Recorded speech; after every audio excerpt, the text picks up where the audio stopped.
Este podcast pertenece a la red Podcast SN.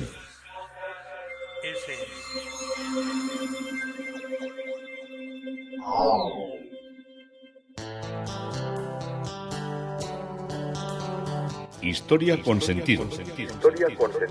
Un podcast realizado y presentado por Juan Carlos González.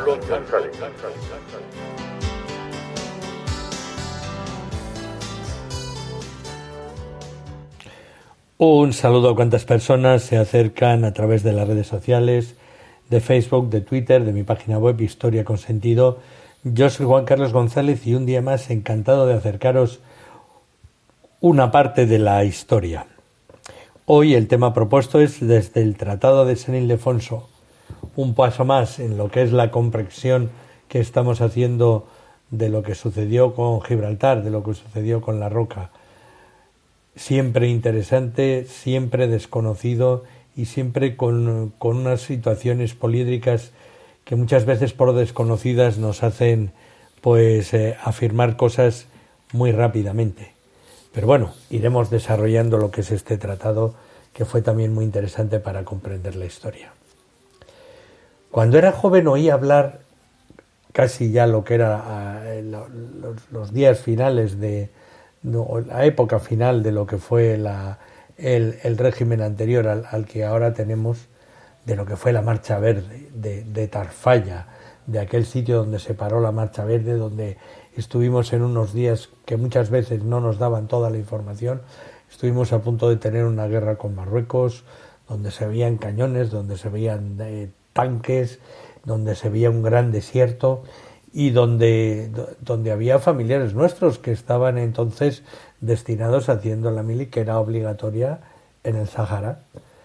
Y aquella situación no era buena, era una situación que marcó muchos momentos muy de mucha preocupación para muchas familias.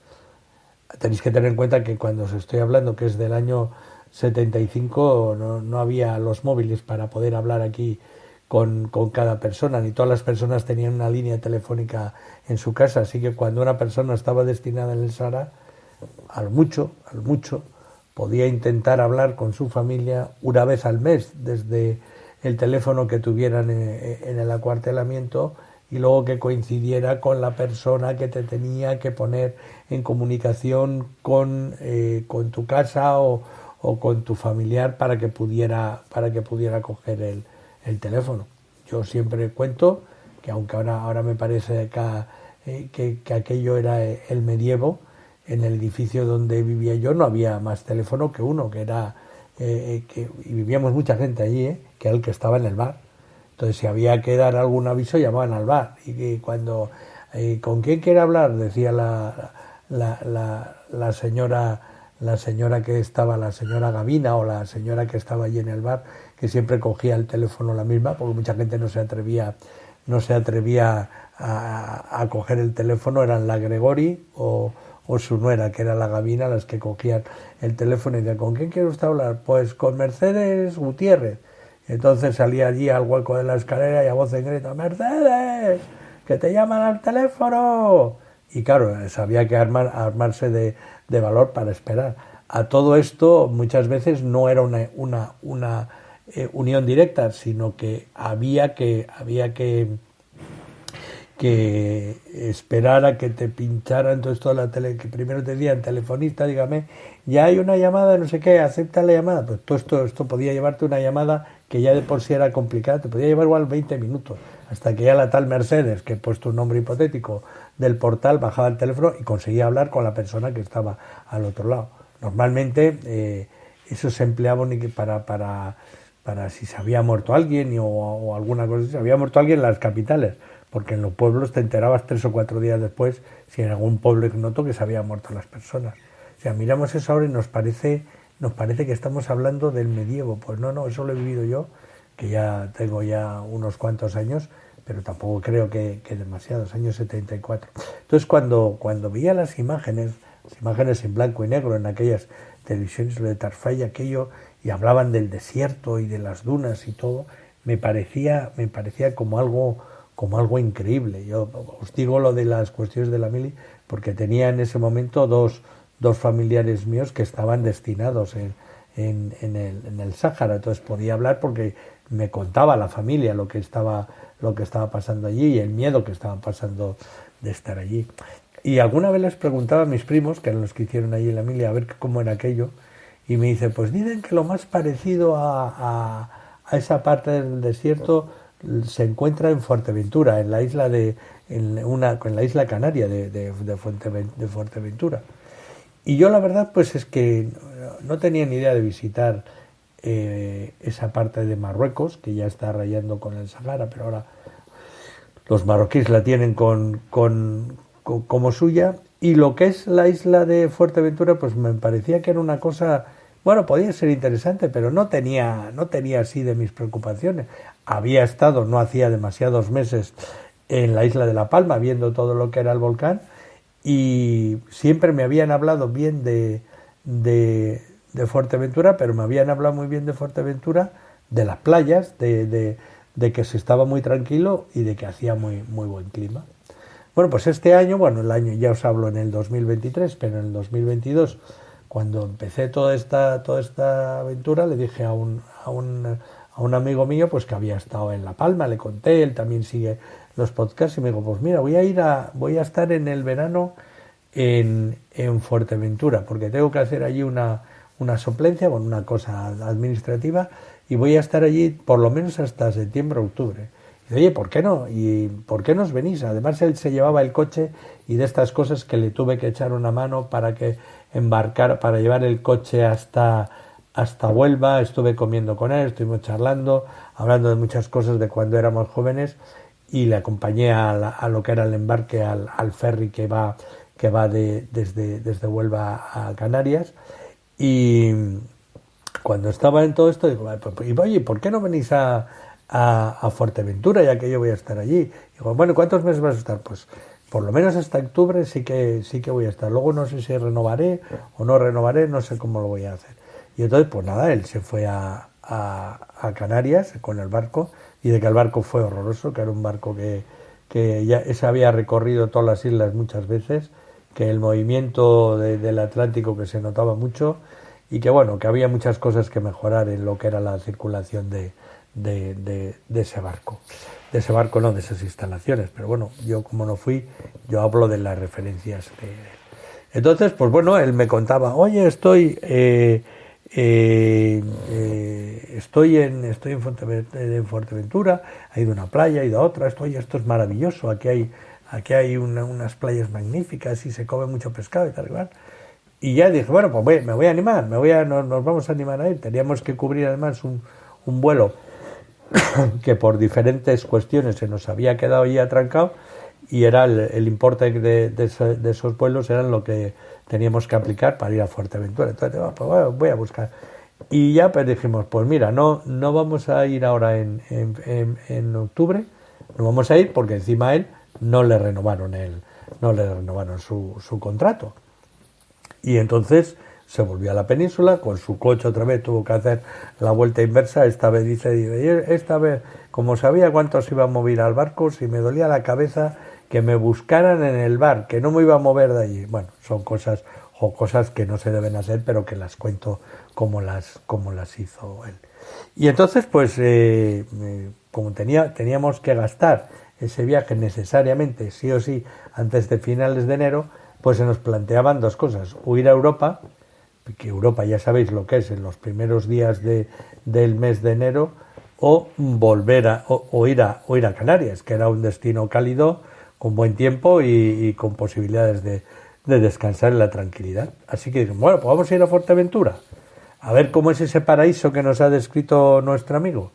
Y entonces, por lo que hicimos, oye, mira, vamos a ir el día, pues muy bien, vamos a ir. Nosotros íbamos a ir, hemos ido el día 9 de enero, y él dijo, pues yo el día 10, que tengo vacaciones, si vosotros veis el 9, yo me cojo el vuelo el día 10 y ya os enseño la isla, porque me la conozco de maravilla y tal y cual. Cogéis vosotros el coche, luego yo ya os diré dónde estoy, y me vais a recoger, y con un coche hacemos todo, y la vuelta la hacemos el mismo día, todo. Bueno, pues yo sabiendo que iba a un sitio donde verdaderamente iba a descansar, que tampoco me había enterado de las cosas que tenía Fuerteventura, porque oye, vas con una persona que ya te abre lo que es la experiencia de visitar una isla, pues dices, bueno, pues ¿para qué me voy a preocupar yo? Ya iré de la mano que él. Pues a mí me gustan las cosas, pero la verdad que si tengo alguien que me las enseñe, pues yo estoy muy cómodo, ¿eh? Yo no soy de esos que voy a ver una iglesia y me la enseña uno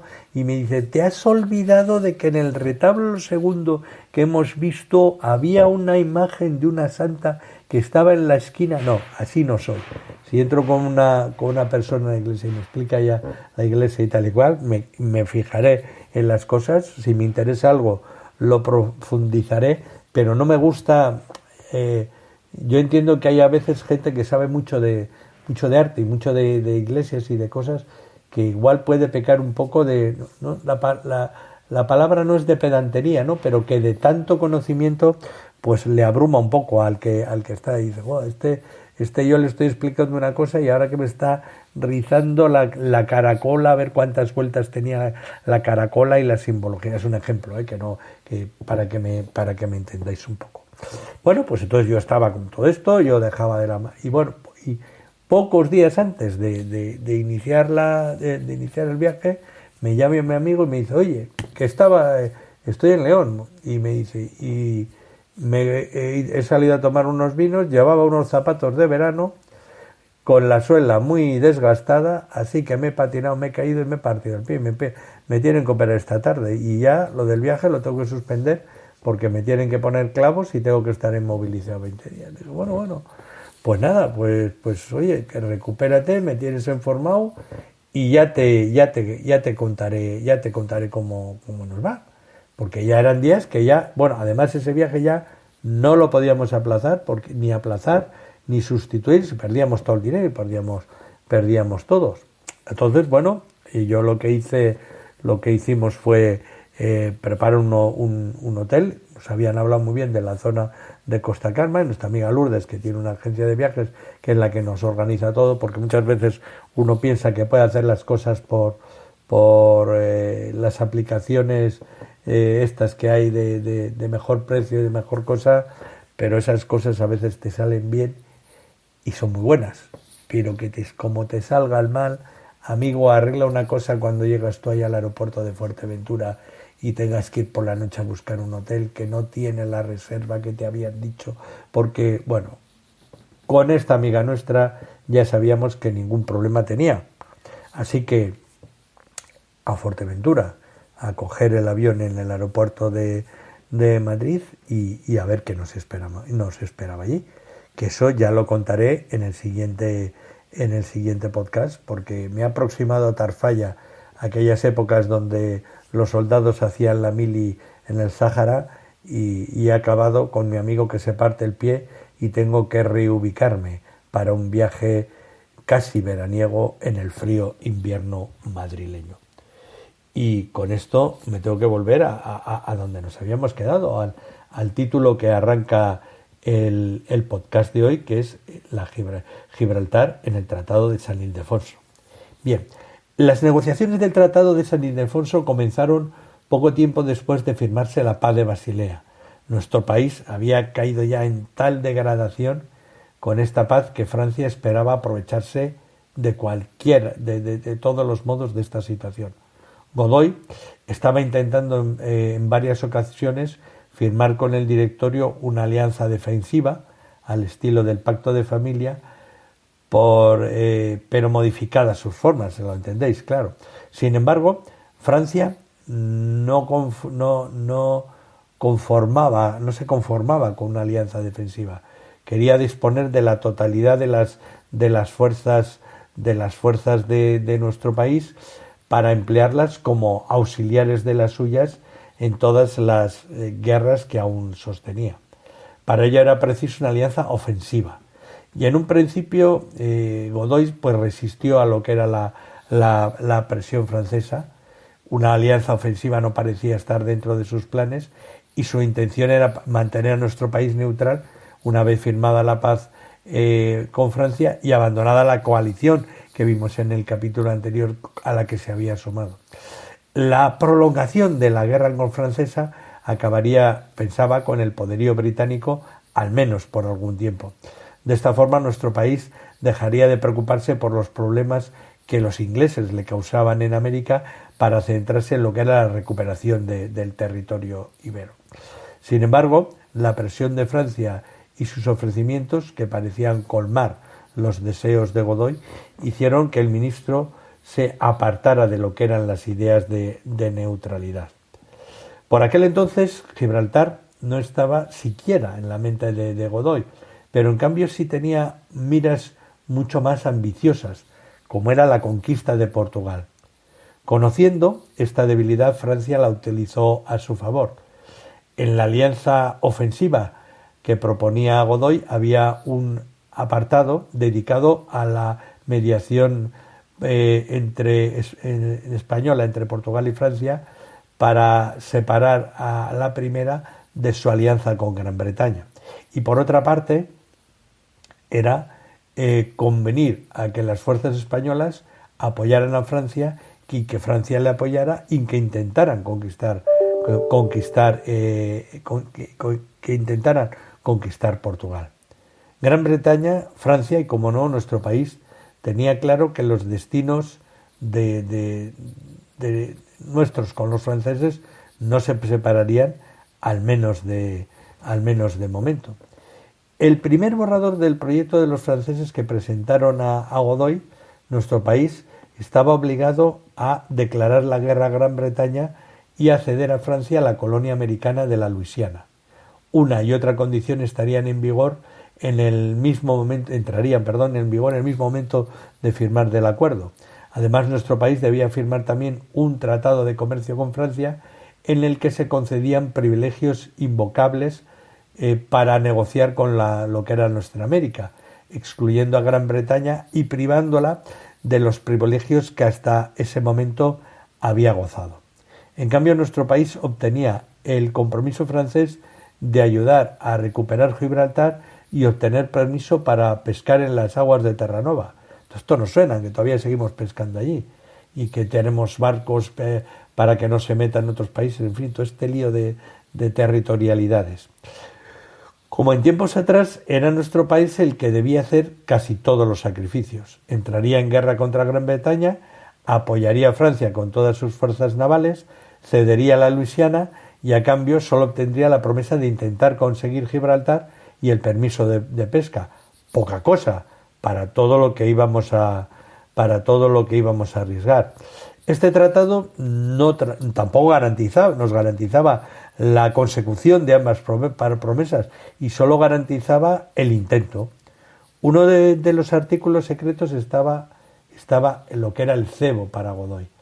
El rey podría valerse de medios coactivos para obligar a Portugal a separarse de su aliada, es decir, se permitiría a nuestro país utilizar la fuerza de las armas para obtener este propósito. Sin embargo, respecto a estos puntos, la contestación de Godoy transmitida el 27 de mayo no satisfizo al gobierno francés. Godoy entendió que nuestro país no debía ser la primera en hacer concesiones y así, respecto a Luisiana, el que se le denominó el príncipe de la paz, se comprometía a cederla, sí, pero cuando nuestro país hubiera recuperado Gibraltar y los derechos de pesca, pero no antes. Tras casi un siglo de promesas incumplidas, nuestro país había aprendido la lección y exigía el control real de Gibraltar antes de ceder a cambio nada. Tras varios meses de réplicas y de contrarréplicas, el 28 de agosto del año 1796, nuestros países firmaron las primeras alianzas que las uniría hasta 1808. El tratado definitivo nada decía de Gibraltar, ni siquiera en los artículos secretos. Desde entonces no se produjo ningún intento de recuperar Gibraltar ya por la vía diplomática, al quedar rotas las relaciones anglo-españolas, aunque sí hubo iniciativas por la vía de las armas.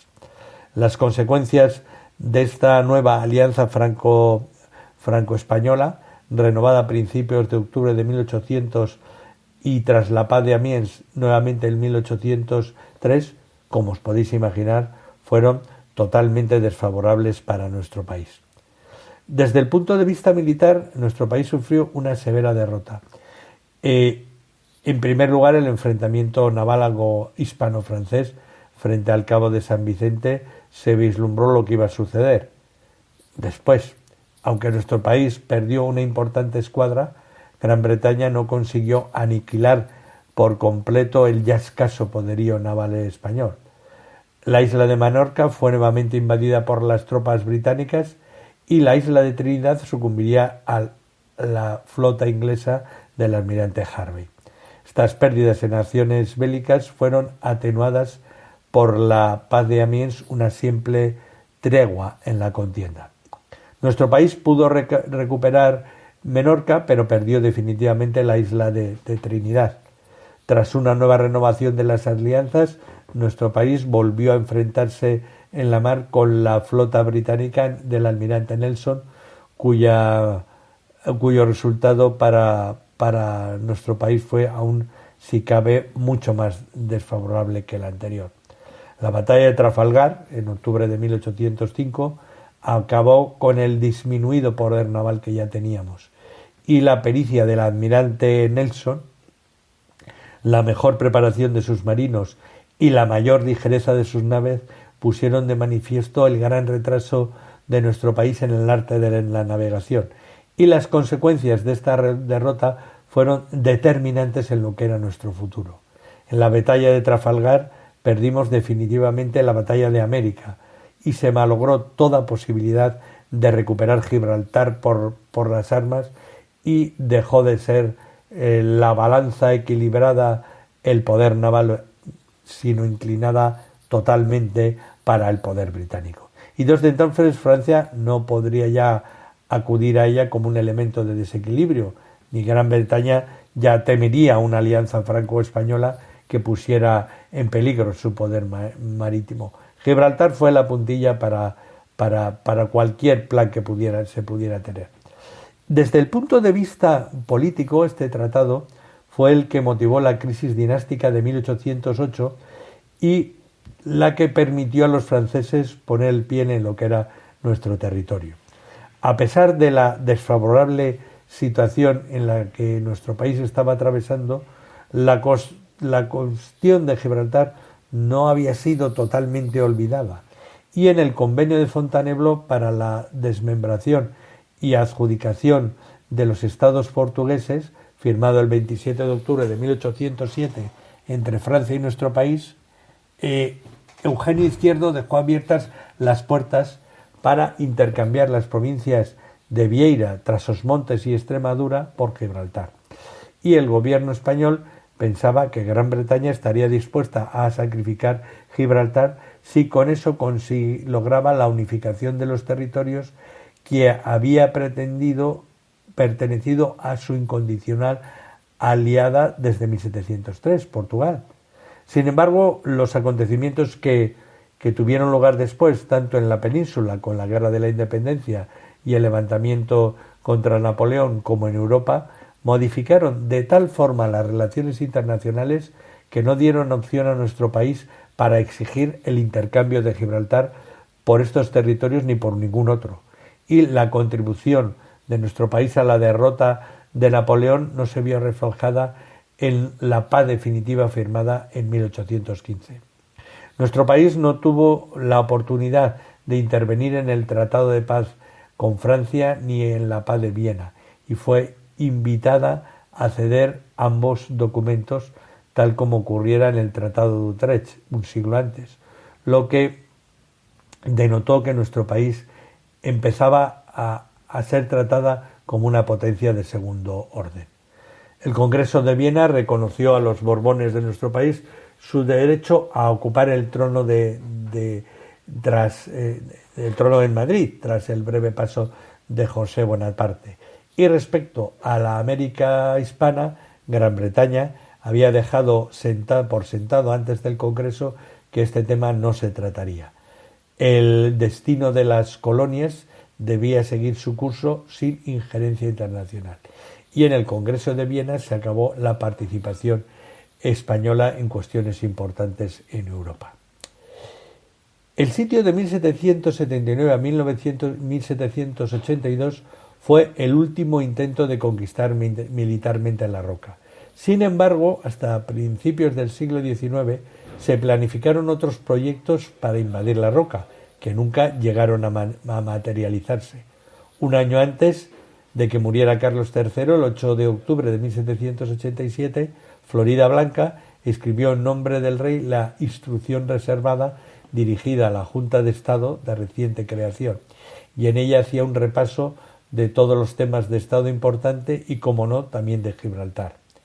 En caso de que nuestro país volviera a tomar las armas contra Gran Bretaña, debería utilizarse para la rendición de Gibraltar, construyendo un túnel que se encontraba a las espaldas del monte y partía a lo que es Catalana Bay. Catalana Bay todavía sigue siendo la playa, que no da la parte que vemos de casas construidas, sino a esa parte que es una muralla, una muralla no, como si dijéramos una cantera, una zona de piedra lisa. Y el túnel al que se referían las instrucciones fue el que había empezado Crillon una vez atacado el ataque de las baterías flotantes, cuyos trabajos debieron suspenderse por el acuerdo de paz firmado a principios de 1783. Aunque el lugar exacto de la entrada del túnel se desconoce por el momento, no cabe duda que alguno de estos túneles pudo hacerse después, o que puede estar ahí cortado, hundido o lo que sea. En la instrucción debería servir de guía en los asuntos de Estado el futuro rey Carlos IV. Sin embargo, este nunca demostró interés ni tener la capacidad de su padre. Por la situación internacional, nuestro país adoptó durante casi todo su reinado una política exterior belicista, primero contra la Francia revolucionaria y después, como hemos visto, contra la poderosa Gran Bretaña. El rey Carlos IV, para congraciarse con su pueblo, que no entendía la alianza con los revolucionarios regicidas, como los llamaban, utilizó la conquista de Gibraltar como consagración de la unión pueblo-el rey, que tan buenos resultados había dado a Felipe V y a Carlos III. Sin embargo, el único ataque que se preparó contra La Roca fue abandonado por las intervenciones también ya de Nelson y de Jervis, de los almirantes, en febrero de 1798, cuando tras la victoria del Cabo de San Vicente, la flota combinada franco-española fue estrepitosamente derrotada. En las guerras franco-británicas, Gibraltar desempeñó un importante papel, se convirtió en base de mantenimiento y de refugio de la Armada británica, aunque no exactamente en base de operaciones, que estaba establecida en Lisboa, y desde Gibraltar Gran Bretaña podía no solo controlar la flota franco-española, sino también proseguir con su comercio en lo que era Occidente y Oriente, y tener el control del Mediterráneo y del Atlántico fue crucial para lo que fue la victoria de Gran Bretaña sobre Napoleón al impedir el bloqueo comercial proyectado por el emperador francés. A finales del año 1796 se produjeron nuevos ataques sobre La Roca. Don Pedro Ángel Albizu remitió un proyecto al Príncipe de la Paz en el mes de septiembre, sin dar detalles cómo se llevaría a cabo, y en sus comunicaciones pidió para ponerlo en práctica 2 millones de la moneda de entonces, comprometiéndose a no perder ni un solo hombre. En gran parte pues pensaba sobornar. También pedía 12.000 hombres para trabajar en un monte artificial, 500 artilleros, 100 ingenieros, 100 minadores. Bueno, el plan consistía en trasladar en globo hasta las alturas del monte de Gibraltar a 1.000 hombres sin que muriera uno solo, y desde entonces podría comenzar la conquista de la plaza de arriba abajo. Pero bueno, este proyecto, como os imagináis, no recibió la misma acogida que hacer un túnel y acabó olvidado en los archivos de los ministerios. A finales de 1798 existió también un plan para rendir la plaza, pero tras el último asedio la plaza, aunque no había logrado recuperarse demográficamente ni económicamente, sí que tenía el suficiente apoyo para la población y para la guarnición que había de poder sostener digamos un prolongado asedio. Así que aunque muchas veces la roca quedaba prácticamente desguarnecida porque había que emplear toda esa población, toda esa guarnición en defensas y en luchas en otras partes de lo que era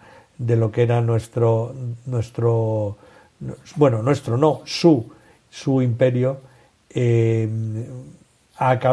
siempre acababan reforzando Gibraltar, y aunque se enteraban de que se habían ido soldados, nunca llegaba el momento para, aprovechando una falta de regimientos ingleses dentro de Gibraltar, poder atacar, poder conquistar ante la debilidad numérica lo que era Gibraltar. Y hasta aquí nos ha traído este recorrido desde el Tratado de San Ildefonso. Perdón, esto es Historia con Sentido. Yo soy Juan Carlos González y encantado un día más de haberos podido contar esta parte de la historia.